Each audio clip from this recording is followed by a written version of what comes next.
আসসালামু আলাইকুম বন্ধুরা, আপনারা সবাই কেমন আছেন? আশা করি ভালো আছেন।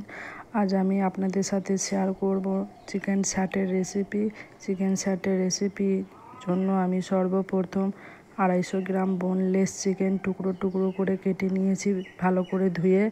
এরপরে একে একে এর মধ্যে নুন, আদা রসুনের পেস্ট, সামান্য গোলমরিচের গুঁড়ো এবং স্বাদ বাড়াবার জন্য সয়া সস এবং কিছুটা ভিনিগার দিয়ে ভালো করে হাতে করে নেড়েচেড়ে নিচ্ছি।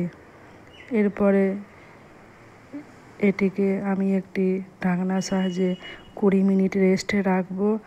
আপনাদের হাতে সময় না থাকলে 10 মিনিটও রাখবেন। ফিরে এলাম 20 মিনিট পরে। এবার দেখুন, একটি চামচের সাহায্যে আমি উপকরণটিকে নাড়াচাড়া করছি। দেখুন, চিকেনটি আমার চিকেন স্যাটের জন্য রেডি হয়ে গেছে। এরপরে একটি জায়গার মধ্যে আমি স্লাইস করে কেটে রাখা পেঁয়াজ, টমেটো এবং ক্যাপসিকাম ভালো করে কেটে ধুয়ে রেডি করে নিয়েছি। এরপরে আমি নিয়ে নিলাম কতগুলি স্টিকগুলোকেও ভালো করে জল দিয়ে ধুয়ে নিয়েছি। এরপরে স্টিকের মধ্যে আমি সুন্দরভাবে পেঁয়াজ, চিকেন, ক্যাপসিকাম, টমেটো সমস্ত কিছু একটার পর একটা সাজিয়ে সাজিয়ে সুন্দর করে গেঁথে নিচ্ছি। দেখুন, আমার একটা স্টিক রেডি হয়ে গেছে। এরপরে আমি আবারও একটি স্টিক নিলাম। নেওয়ার পরে এটিকেও আমি সেম প্রসেসে পেঁয়াজ, চিকেন, ক্যাপসিকাম, টমেটো সমস্ত কিছু একটার পর একটা সাজিয়ে সুন্দর করে গেঁথে নিচ্ছি। দেখুন, আমার আবারও একটা স্টিক রেডি হয়ে গেছে। এইভাবে আমি প্রত্যেকটা স্টিকই সুন্দরভাবে রেডি করে নেব।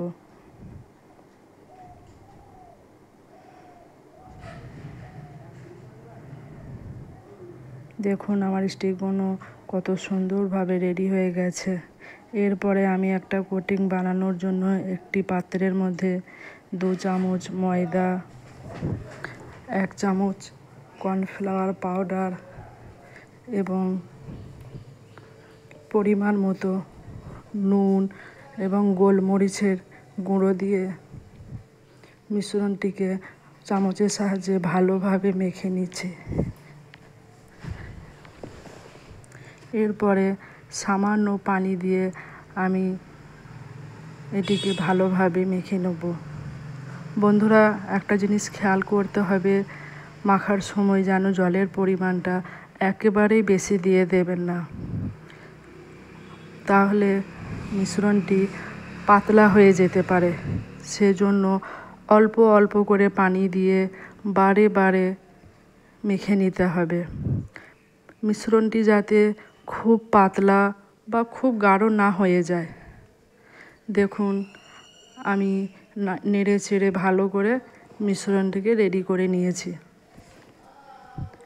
এরপরে একটি চামচের সাহায্যে আমি একটা স্টিকে বেটার দিয়ে ভালোভাবে মাখিয়ে নিচ্ছি। দেখুন,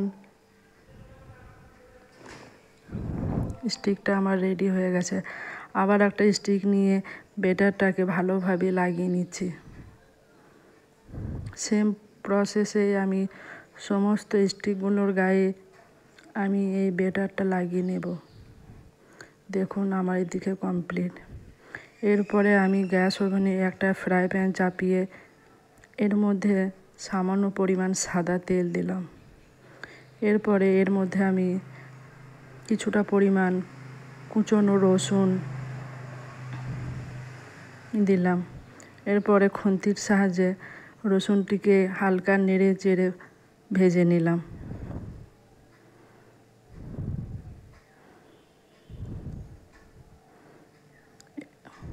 এরপরে এর মধ্যে আমি কিছুটা পরিমাণ পেঁয়াজ কুচি, পেঁয়াজটাকে বন্ধুরা খুব মিহি করে কাটতে হবে। পেঁয়াজ কুচিটা দেওয়ার পরে আমি আবার খুন্তির সাহায্যে নাড়াচাড়া করে হালকা করে ভেজে নিলাম। এরপরে আমি দিলাম সামান্য পরিমাণ কাঁচা লঙ্কা। আপনারা যে যেরকম পরিমাণ ঝাল খাবেন সেরকমভাবে লঙ্কার কুচিটা দেবেন। এরপরে আমি এখানে দিয়ে দিচ্ছি আপনার সামান্য পরিমাণ সয়া সস এবং টমেটো সসটি দেওয়ার পরে আমি আবারও খুন্তির সাহায্যে ভালোভাবে নাড়াচাড়া করছি।